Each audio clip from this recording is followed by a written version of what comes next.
Hey, everybody. Welcome to Friar Territory. I'm Darren Smith. That's Marty Caswell. Friar Territory is part of the Foul Territory Network. You can find us on YouTube. You can find us audio-only versions wherever it is that you get your podcast. You can subscribe.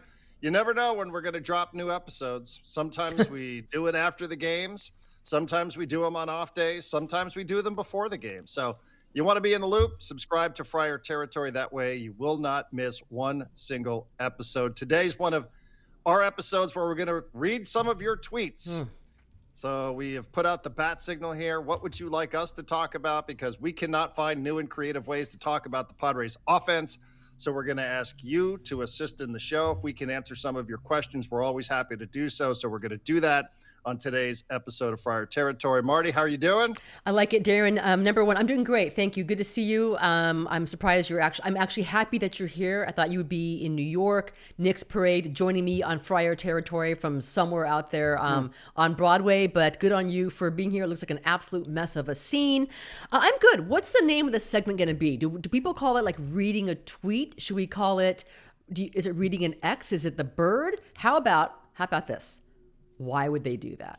That used to be we used to always use that drop back in the olden days on the radio, Darren.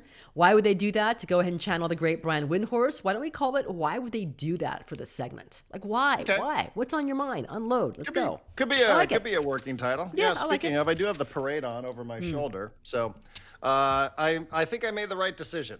I might be financially worse off for it, having just gone to a game instead of gone to the parade, but judging by some of the messaging that I'm getting from people on the East Coast, it seems like it's impossible to get in there. But it does inspire, I will say. It does inspire as we circle back to the San Diego Padres, just to think, that someday, maybe not in 2026, but who knows, Marty? The universe works in mysterious ways. I never thought I'd see something like this in my life, and I'm sure there's a lot of Padre fans who feel like they've never seen or will never see anything like this. So it's just recharged my batteries in a way that I cannot explain. Like, where would the parade even be? I always remember listening to Peter Seidler talk about where would a parade be in San Diego. He thought maybe it would be around San Diego Bay. Maybe it would go under the Coronado Bridge. So Peter had some of these ideas that were floating around in his head before he passed.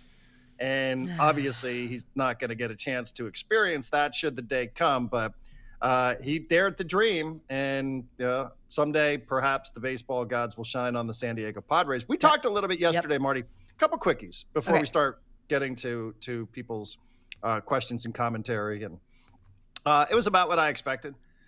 After the Padres won the final game in St. Louis, 3-3 on the road trip through Baltimore and through St. Louis off to Arlington, Texas for a 3-game series. Take huge 2 out of 3, you have a winning road trip. That's, I mean, they're winning on the road. You can say that for the San Diego Padres. What was I going to say? Oh, yesterday I said I thought I saw something about the Lake Elsinore Storm, the Padres Low A affiliate, right up the road, right up the 15 freeway. You were just there not too long ago. I was, to watch Lucas Giolito make his first rehab start for the Padres. Well, congratulations, in fact, because I said this yesterday and I wasn't confident in it because I just saw something as I was scrolling through social media that they, in fact, Marty, were the first half champions in the Cal League South. So Ryan Weidman and some of the names that are far away from the big leagues. Sure. Those guys now are going to go and play in the playoffs. So good for them, the first half champs. And it made me curious, and this is a conversation for next week when we call some of our friends from Mad Friars, that just to see how the other affiliates were doing, just to, just in case you're curious, El Paso is 33-38. They're in third place in the PCL East. San Antonio, where I just was, 28-37. They're in last place, Marty, in the Texas League South. Fort Wayne is 25-30. And that's where Ethan Salas is, correct? Correct. Okay. Fort Wayne is 25-39. They're fifth in the Midwest League East. So right now, Lake Elsinore is carrying the weight of all the Padres minor league affiliates, in case you were curious about that. So the youngest players, pretty much like the youngest group of players in the organization, are carrying the weight of the franchise, much the same way the youngest players in the Padres. Actually, it's not true because Samad Taylor is 27 years old, but he's young in terms of his baseball experience. But those are the guys, correct, some of the younger energy guys. Rodolfo Duran is 29 years old, but he just got into the majors this season. So the least experienced guys in the rosters are carrying the teams.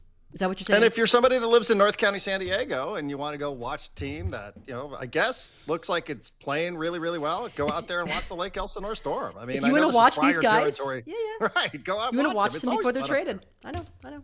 Yeah, exactly right. All right, we're going to get to the tweets in the second segment here. I do want to, because I was reading, as I often do, Marty, I was checking in to see what some of the reporting was coming out of the St. Louis series. Sure. And I have clipped this so that I can show it on the YouTube channel here on Friar Territory. Is the offense getting better? Is the Padres offense getting any better? Kevin AC writes, the Padres have over the past week and a half actually been a middling offense. That's progress. That's what he says. Right? These past 9 games include the first 2 in St. Louis against the Cardinals, in which the Padres were 5 of 57 with a double and 2 walks. Even with the 2-game stretch, the Padres ranked 20th in the major leagues in batting average, 21st in OPS over the past 9 games. Is that great? No. But it is why they believe they are moving toward being what they should be, writes Kevin AC. And then there's a quote from Craig Stammen that says, quote, "It's nice after the first 2 games here, but I think we've been trending in the right direction. The first 2 games made us doubt it a little bit, but I think those guys show that they're starting to get back on track." And I thought to myself, is this where we are? I mean, where we're finding 9-game stretches where the Padres were middling, 20th in average or 21st in OPS, and we're actually presenting that to a big league manager and asking him if he thinks this is reason for optimism. Is that how bad this has been? It's even worse than I've thought, if that's where we're at with the Padres. Darren, I know Craig Stammen is an optimistic guy, but you mean to tell me that this major league manager who's been in the majors, that the players in that team think, wow, after 1 game, we're trending in the right direction. He said right there, those first 2 games were so bad. A collective 0 for 24. There was a perfect game. They had 1 base runner, 2 base runners in the first game. It was so bad that there was collective doubt. But after 1 game, after the Cardinals already won the series on the day game, on getaway day, a little bit of offense, and now you're trending in the right direction. It's the same problem. It doesn't matter. It's collectively it's bad. If you want to be, if you consider yourself a legitimate playoff team, if you consider yourself an organization that should be aggressive at the deadline and buy, trending to 20th in baseball is not good enough. Over a it's 9 terrible. It's worse. Oh my goodness. This is cause for celebration. Like, who celebrates this kind of mediocrity? And, I'm not saying that they're throwing a parade inside of the clubhouse there or popping bottles. I'm sure they're not. But the fact that that's even viewed or held up as some sort of point of excitement for this team or evidence that things are turning around, that they've actually not been dead last and everything. They're 20th and 21st over 9 games. Man, that makes everybody feel good. That's evidence they're going in the right direction. It's just like, I don't even know how you present that in a question to the manager of the team and how the manager doesn't just laugh at you and walk away from that, because I can't imagine thinking that that's something that I would really want to comment on. You know, like if they were first in everything for 10 days, you go like, okay, fine. Okay, cool. Like maybe that is evidence that something's turning around. But 20th and 21st, are you kidding me? I don't know. All right. Maybe real quick, Darren. Maybe in this next homestand, we spent so much time in the last homestand talking about the scoreboard graphics and what players are seeing.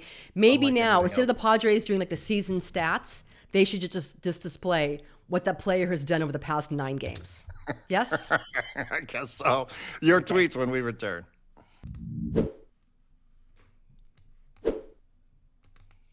All right, Padres are coming home next week. They're going to see the Atlanta Braves. They're going to see the LA Dodgers. These are big tickets. And I see people that are selling theirs, and they're making a little bit of a profit. And if you want to go to some of these games, SeatGeek is for you. I can tell you all again about my experiences, whether it's been here in San Diego or traveling, and how SeatGeek has helped me out. Download that app today. They're going to give you the best view on the best tickets, whatever your price range is. They're going to give you a grade on the tickets that you're looking for. 35 million downloads. SeatGeek, the #1 rated ticketing app, Marty. Darren, over 70,000 events. You're talking about the tickets for next week. If you like great pitching, it's Chris. It's going to be Chris Sale, Randy Vasquez on Wednesday. I'm looking ahead to that juicy Dodger series.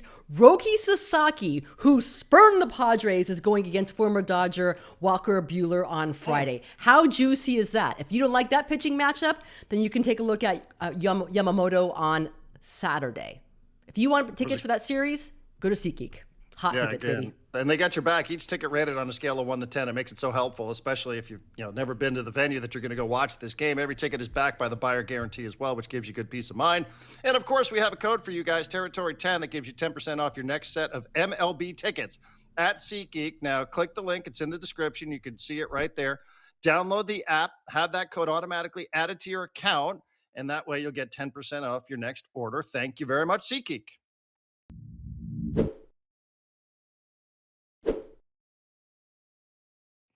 All right, so we're back. It's Friar Territory. I'm Darren Smith. That's Marty Caswell. And thank you very much to everybody who has shot us an X, a post, I don't know, a question, a comment. Some of them are serious. Some of them are a bit of gallows humor. So we do appreciate them all. And listen, that fits in, I think, sometimes with the tone of the hosts here. So we will take them from anybody. We will take them anytime. We will take them anyway. We'll take them in question form. We'll take them in a haiku. We'll take them however it is that you want to send them. Marty, we're ready to go and answer some of these? We're ready to go, and I'm going to make this observation. It doesn't – you can tell the angst of the fan base. Forget what they've done over the last 9 games, going from dead last to 20th, right? Even after a win, I think the majority of the conversation is still mostly consternation. But let's go ahead and start with the first tweet. Here we go. All right, from Pep Talks Ball. Time to ask questions of Preller regarding the organizational approach to hitting between Lance – Brozdowski, MILB research, and MLB results. Preller is the common denominator across the years. Okay, thank you, Pep Talks Ball. Now, I'm not exactly clear what Lance Brozdowski of Minor League Baseball research does, so I looked him up today, and I sense that he's affiliated with the Cubs in some capacity. So I'm going to look into that a little bit more, but I think the point that's being made here is the organizational approach to hitting. Is there some sort of theme? From the affiliates that we just mentioned there, from Lake Elsinore through Fort Wayne, through San Antonio, through El Paso, all the way up into the big leagues, is there some sort, what is the Padres' philosophy seems to be what the question is. And I think it's a hard question to answer, Marty, because we never really see any of these players stick around long enough to find out how they develop. And I'm only half kidding about that, but like what is the development of some of these guys? Like, what was the development of C.J. Abrams? What was the development of Robert Hassel III, Bobby Barrels? What was the development of players like Leo DeVries? So, like, I think it's a hard thing because, once these guys have some level of success, oftentimes they're dangled out there for trades. Now, at the big league level, I think that this is a really, really fair question. And I think the coaching staff here was brought in to bring in a philosophy that still is a little unclear to me. But is that a philosophy that is echoing the sentiments of the front office? We know A.J. Preller's pretty hands-on. We know A.J. Preller has talked to his managers and his coaches before about how he thinks players should view the game. He's not somebody that's going to defer to the uniformed personnel. He's somebody that wants to be part of those conversations. So is this, in fact, Preller's philosophy that we should be talking about, or is this simply about bringing in another hitting coach and deciding that maybe it's not clicking with the current major league staff? Okay. So I'm not sure. Okay. Yes. Let's get to the next question. Let's see. From Jason, what is the definition of insanity with a Padres spin? I think insanity is thinking that you're trending in the right direction when you go from the worst offense in baseball to 20th. Darren, what do you think? That's my Padres spin, and it's fresh and current. I do. I tend to. I agree. As I previewed some of these before the show today, I did think, yes, it is insane that we go through like 3 games at a time or 5 games at a time searching for some sort of evidence that this team, there's a phrase, Marty, you got to see the forest through the trees, right? And it's almost the opposite here. Sometimes we just get focused on the actual, the individual thing and not the big picture. The big picture is this is a team that's last in everything. Yep. Offensively. And you can say, well, it's turning around because they have a good series or a good week. The worst team in baseball is going to have a good week. They're going to have a couple of good weeks. It's just the way it is. So I do think that the insanity here is the smoke and mirrors of thinking somehow that, there's something that happens in a small sample size that's evidence that things have completely turned around. Yep. I find that to be a little bit that's kind of crazy to me. I'm going to add one in there. I'm going to say that the amount of focus on hard hit outs is also just a bit of insanity, because you know what matters? Results. Results matter. And all the time we've spent, trending the right direction because of the hard hit outs, I think that is the stat of insanity. It really is. So yeah, I mean, and that's out there a lot. And you're right. You don't want to really, I mean, if you're not getting the results, it is going to sound absolutely absurd at the end of the year to be like, yeah, but you know what? They hit the ball real hard. Yeah.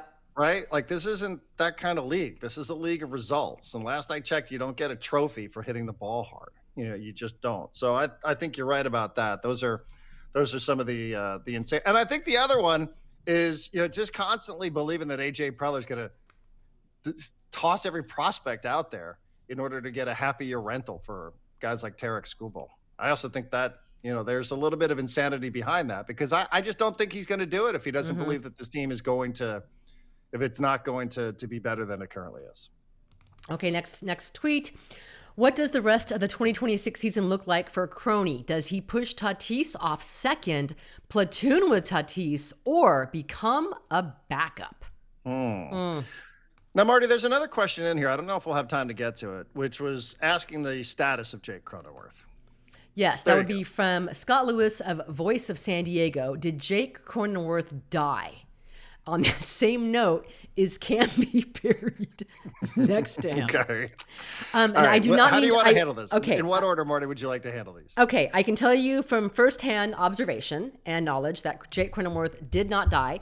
I have seen him at Petco Park a handful of times. By the way, since he suffered that concussion in Colorado, which felt like 5 years ago, he was actually a guest on Friar Territory. Like the next week before we knew what had happened, he had resumed some baseball activities at Petco Park. I saw him taking some fielding drills with, I forgot, Ryan Goins or whatnot on the field. He's currently in Arizona at the Padres spring training facility, getting some rehab work, and zero timeline. Like no timeline whatsoever for Jake. So if Jake, I'm assuming he's coming back this year. Let's just go ahead and put him in the category with Pivetta and Musgrove. If he comes back after the All-Star break, I think you would get him. You're going to platoon him at second base, maybe with Luis Ariz. I'm just joking. But I think the Padres' plan for Tatis was to give him a little bit of time at second base, right? Keep him fresh. But then it became out of necessity because of the roster hole. Sung Moon Song isn't hitting. They're not going to play him every single day. If Jake Cronenworth is back, I think he gets some starts at second base, and I think you're going to see a lot more of Tatis in right field. That is what I think is going to happen. Luis Campusano is not dead. He is not buried. He's actually been hitting. He's making a lot of progress. I think he could be heading out on a rehab assignment soon and then join the Padres, because right now they're riding Rodolfo Duran every single day. They can't give him an off day, and he's been hot. So. And he runs into one every once in a while, yeah, he too, does. doesn't he? Jake Cronenworth, Marty, last played on May 4th. Oh, my goodness. He got hit in the face in Colorado on April 25th. So we're going on almost 3 months. Yeah. And listen, I mean, I think everybody would agree. We want the best for Jake Cronenworth, the human being. Yep. We are talking about a head injury here, which is something that, we don't have to take everything super seriously here. I think, you want to make sure that Jake Cronenworth is going to be right, because unfortunately, Marty, what we've seen in this organization, even from a couple of years ago, was Austin Nola, who ended up having some sort of head injury type situation 100%. Here that was worse than anybody imagined. And, now he's coaching and hopefully has a good quality of life. But when it comes to that, I do think erring on the side of caution is probably a good thing. I know there's been some questions asked about Xander Bogaerts since he got hit in the head. Now, Xander had a decent game 3 where he was productive, but after getting hit in the head in Baltimore, went over for a stretch, and you start thinking, okay, I'm a bit concerned here. For me, Cronenworth, take as much time as you need. I agree. That's one of those where It's not a pain threshold thing. This is you have to stand in the batter's box. And this is a guy who's been hit more than anybody else who's ever put on a Padre uniform. This is possibly life-changing. So he stands close to the plate. Yes, you need to make sure that guy is absolutely 100%. If he's got a little calf thing or a hamstring or an elbow, you go, hey man, can you do it or can you not? Mm-hmm. Can you take a couple of Advil? But this is something that's a little bit different. So we're going on 3 months here, Marty. I don't know. I'm not sure. Now, for the first question, what if he does come back? What if he is healthy? Let's say starting on Monday. Does he just automatically slot in? Is he automatically your second baseman? I would rather have Tatis playing every single day in right field. I'd rather have the platinum glove outfielder every single day making an absolute difference in right field. You can platoon. Do you play Jake every single day? No. I mean, he was, and maybe some of his struggles were tied to his concussion. Lefty, right? Yes. We'll see. I don't think that you're just assuming though he's the everyday guy when he comes back, given the struggles. But then again, the struggles they've been team wide. Or does he in the platoon again? Past 9 games. Maybe right? Does he platoon again? Like Tatis and Cronenworth, do they platoon lefty righty? I could see a scenario where that happens, but I also think that Jake, when Jake is right, he's a low maintenance player that you put somewhere 7 through 9 and you just leave him alone. Yep. And, you have Samad Taylor, ride it for all it's worth now, playing in left. And if you got to get Tatis off his feet for a day or two, or you're facing a nasty lefty, then you can put Tatis and Bowen out and right. So you have a little bit of flexibility. But I think Jake came into the season and he was the presumed starter at second base.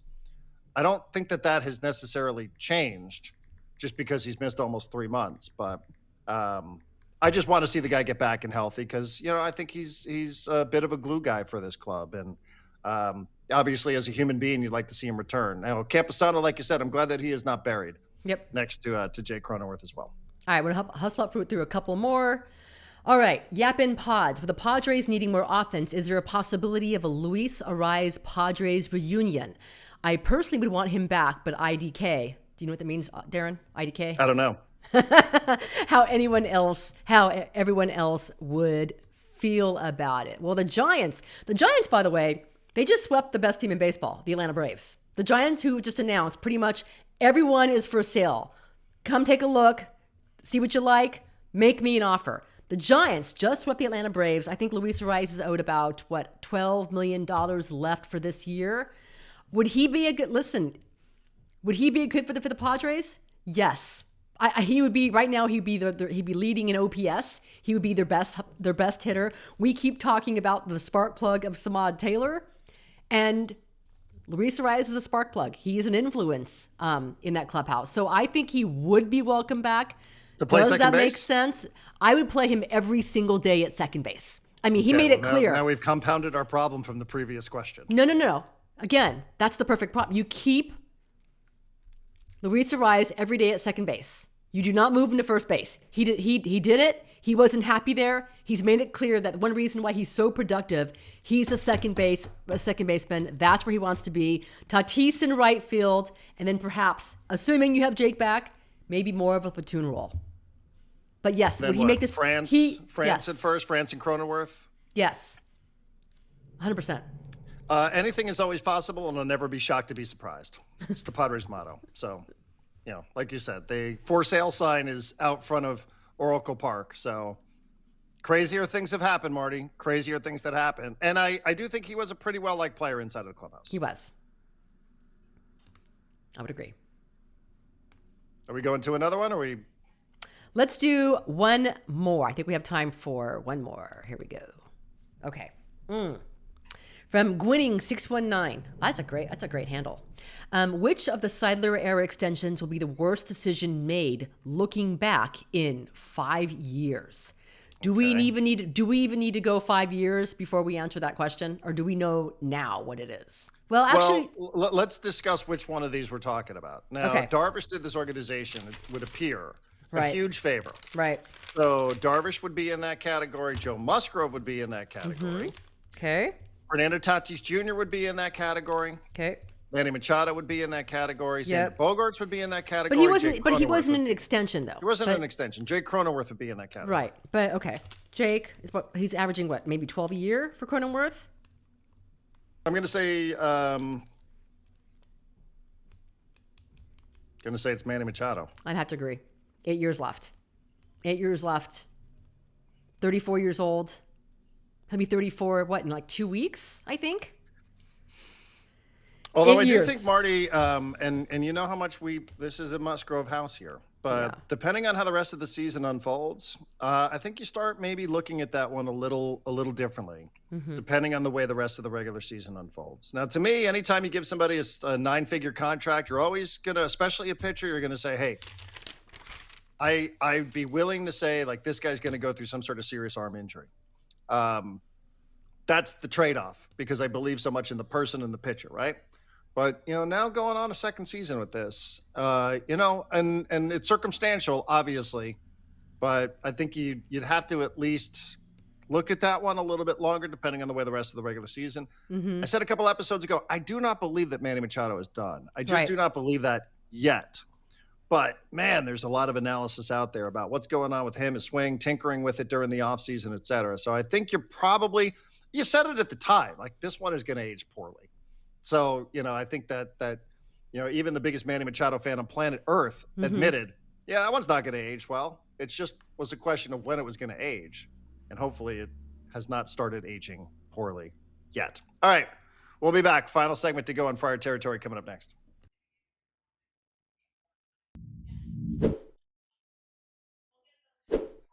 Actually, my bad on that. It is time for Daily Dingers. So Padres are off. They're going to make their way to Arlington, Texas, where they are going to see, I believe, DeGrom and Evaldi and Mackenzie Gore. So these are names I think that people know.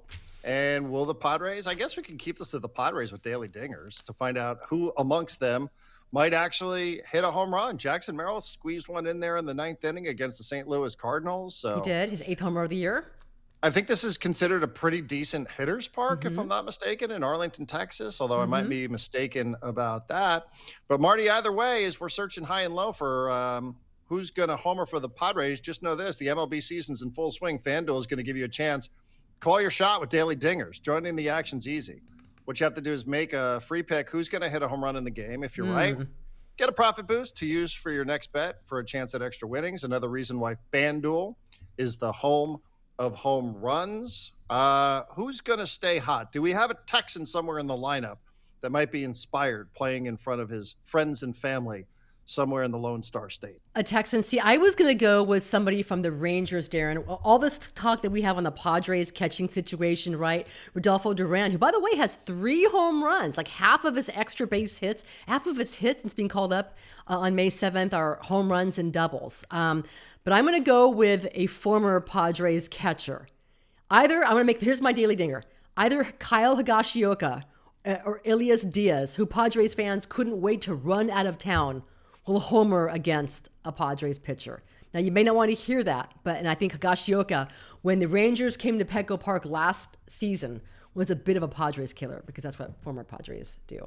So I'm going to go with Higashioka or Diaz against the Padres. And I think the rotation for this weekend is Randy Vasquez on Friday, Walker Buehler, who's been good on Saturday, and then I'm guessing an opener on Sunday. Maybe it'll be Wandy Peralta again. We'll see. You know who always kills the Padres, no matter what uniform he's wearing? Who's that? Jock Peterson. Oh yeah. Always. He does. Jock Peterson, who has 9 home runs for the Texas Rangers. Right? I mean, isn't that unbelievable? Yeah, it is. It's I know. It's like you can't get away from some of these guys.